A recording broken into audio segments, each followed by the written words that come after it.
So today, in today's video, I want to talk about my grandma.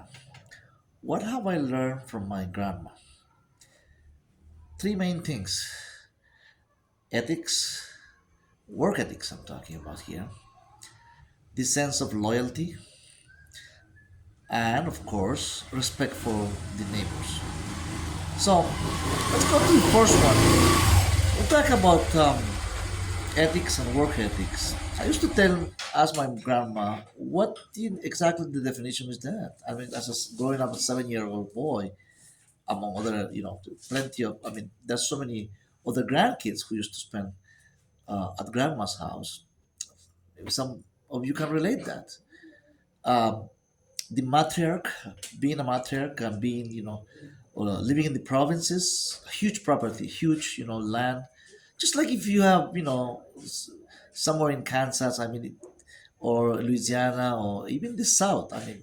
Plantation. I'm not saying that when my grandma had she was involved in any type of slave market or anything, but she came from Louisiana. She came to Central America from Louisiana, and she used to tell stories about how in Louisiana as growing up as as a child and then moved to Central America that her own parents brought them to Central America.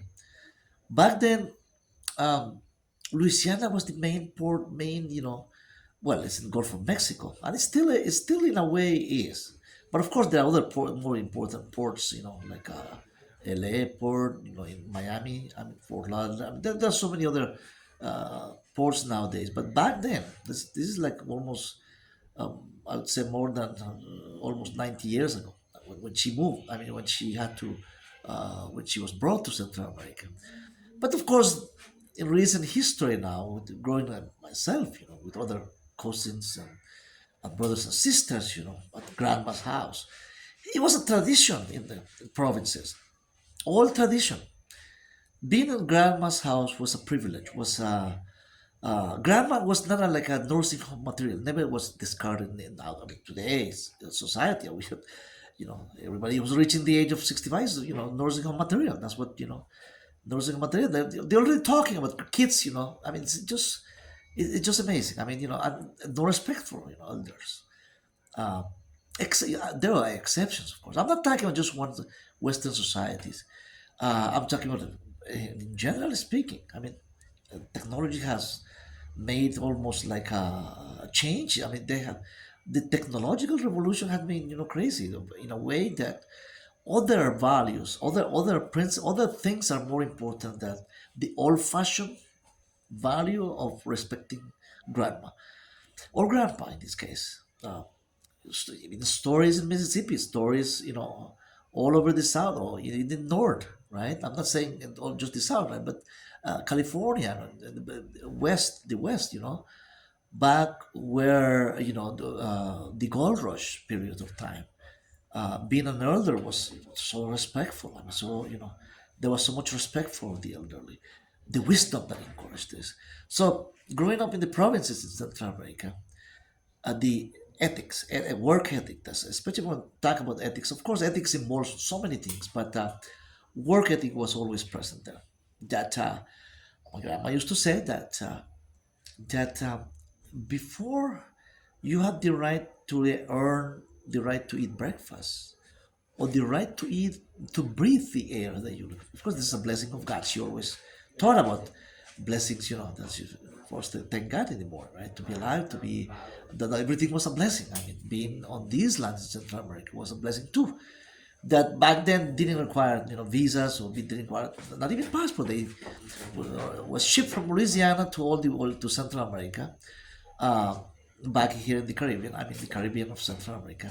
Didn't require the boat came and she showed up and there was not like an entry point.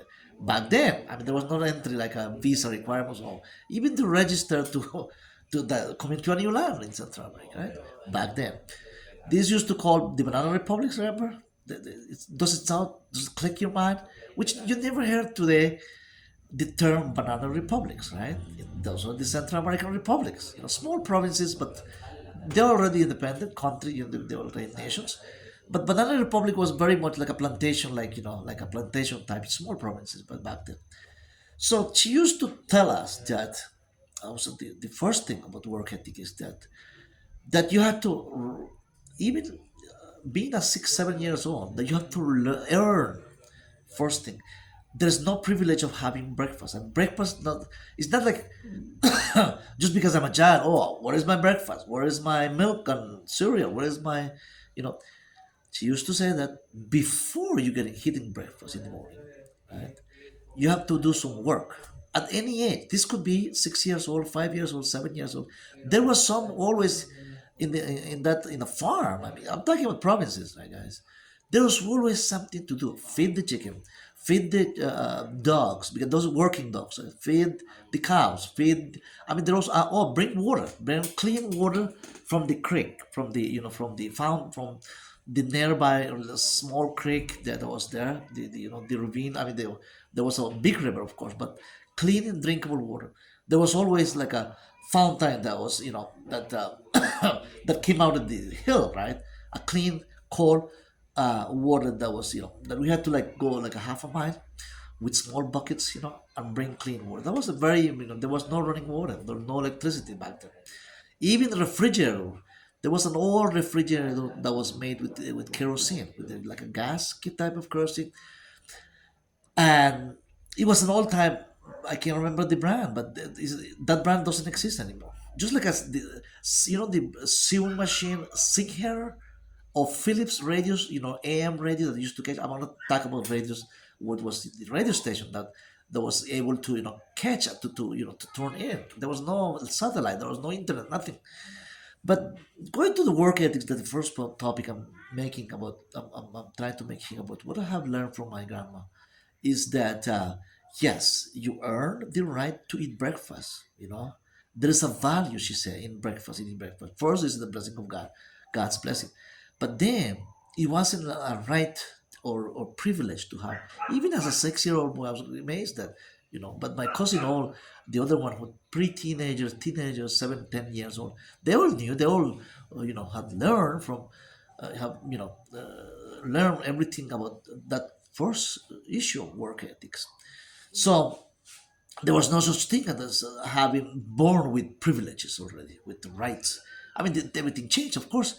I'm not saying as a child you don't have a child has a privilege. It has to have a right. I'm sorry, privilege, rights, right? The children's right. I mean, there are so many laws that have been enacted to protect the children. I'm not talking about abuse. I mean, I'm not talking about other than that. That as a child, learning those work ethics of what that you have to do chores first thing, right? Of course, chores meaning uh, having fix your bed, fix your room. Very 5:65 in the morning, already up up on arms and doing things at 5 in the morning.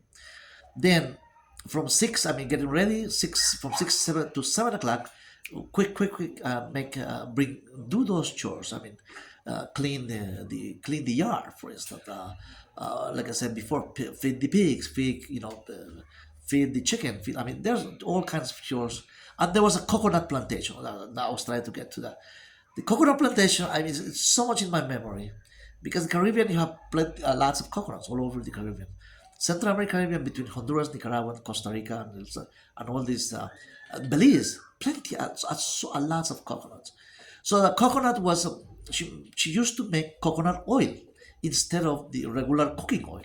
So she used to cook with cooking oil that was made at home, right? That was, produced at home, basically. There's an oil factory at home. Think about that in the province. There was no such thing as even sugar. To produce sugar with sugar cane, we didn't have to buy sugar from like a factory sugar, how they sell in the store. No, sugar was made there. Oil, sugar, salt, no, because we were far away there from the sea. I mean, it was Caribbean, but it was like a couple of hours from the, more than I swear, more than 3 hours now I can recall. If you want to reach, the sea, the Caribbean, waters. But even if you reach that, there was no salt company, that was salt factory, salt. So salt was imported as a way of saying, right, from from big cities.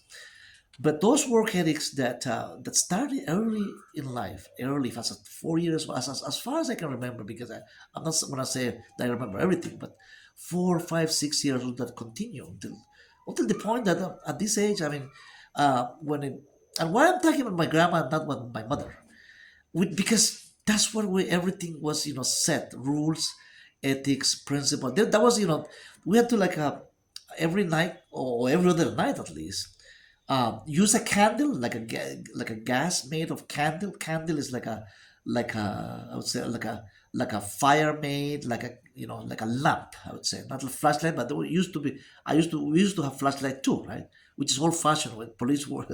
Police work. Police man forced to use flashlight at night, but flashlight was very important, back then. And, oh, we used to have a huge yard.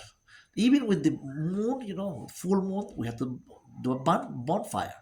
So we will sit down around bonfires. If you have made 50, 60, 70 years ago, it was a tradition to sit on the bonfire, right? Had chocolate. There was a cocoa, plantation there, but plenty of cocoa, and there was hot cocoa, nicely, freshly. It's 70, 80 degree weather, you still need the cocoa, right, to have it. So she would tell the stories about all her life story, and in the middle of it, she will push it to all these kids. I mean, we're what 15 to at least 15 to 20 grandkids were always at the big house. Big house meaning grandma's house, right? That's a huge house. With grandma had like 10 children, right? 10. Some of them still living at home, okay, three or four at the end, I think it was three or four. But all the other grandchildren living in the same village, right? They will come. We all go there and spend nights there, spend 2, 3 days a week, weekends, or even weekdays. Before going, there was a small school, elementary school. We had to go to school too at 8 o'clock. But it's a 10 minutes walk, right? There's no such thing, nothing. I mean, nothing, no transportation needed, just walk. 10-minute walks. But before that, I mean, from 5 in the morning to 8, almost 10 to 8 in the morning, there was so much activity, action. As a 5 year old, 6, 7 years old, in second grade, seven. I mean, things that those ethics that stuck, that stay with it's forever, it's for a lifetime.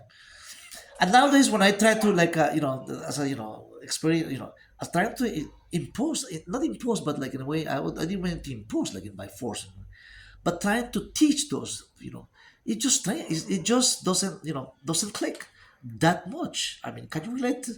Drop me a comment if you can relate to this kind of issue of that, because everything now today is with about electronics. I mean, the kid 5 years old crying, 4 years old crying because he or she, when the little boy or girl wants the iPad. I mean, the iPad is the main thing. 3, 4 years old is, if the child doesn't have iPad, I mean, if I don't give iPad, my neighbors, they're all kids, at school. I mean, they know they're all talking about the latest on game on the iPad, on the phone.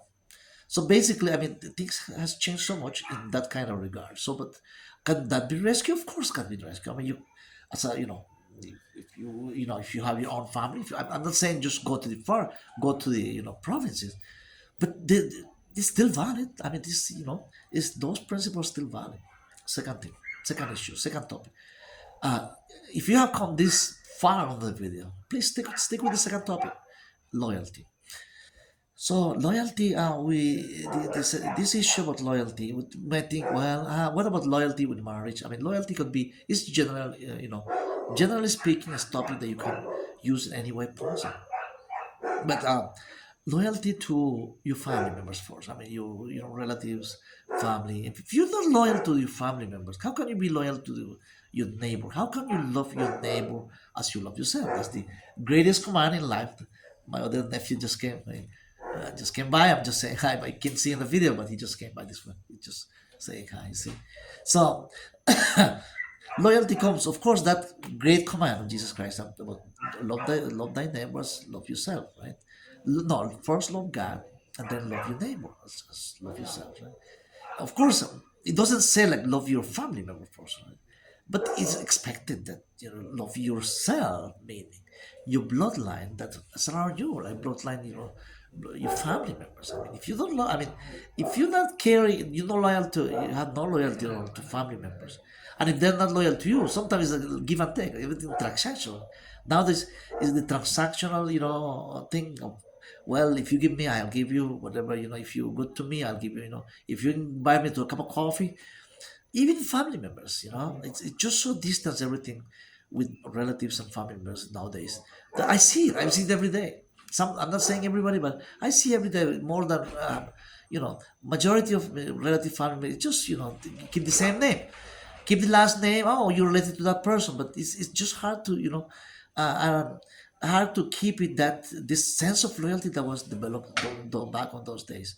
Um, of course, province life and city life and the whole the pressure of the news technology, the pressure of having, back then it was so easier for to own a land, right? Things has changed, of course, but the loyalty, the principle of loyalty hasn't changed. I mean, you can still be loyal to, at least if it's not to the whole entire family, at least a few family members around you. I mean, then the loyalty to your neighbor, loyalty meaning, uh, if you don't, I mean, not following the principle of the command of Jesus Christ, love your neighbors. I mean, does your neighbor has to be a certain way, certain ethnic group? No, it's just your neighbor. I mean, it could be any color of skin, any nationality, any language. Even if neighbors is total strangers from different countries, your neighbor is your neighbor. There's no such thing as a. There's no conditional of loving your neighbor. I mean, having loyalty to your neighbor, the new neighbor if you have it, or the old neighbor you have for 10 years, even if the neighbor doesn't want to speak to you. I mean, you can still, I mean, still say hi, good afternoon, because some neighbors have, some neighbors want privacy. I mean, especially West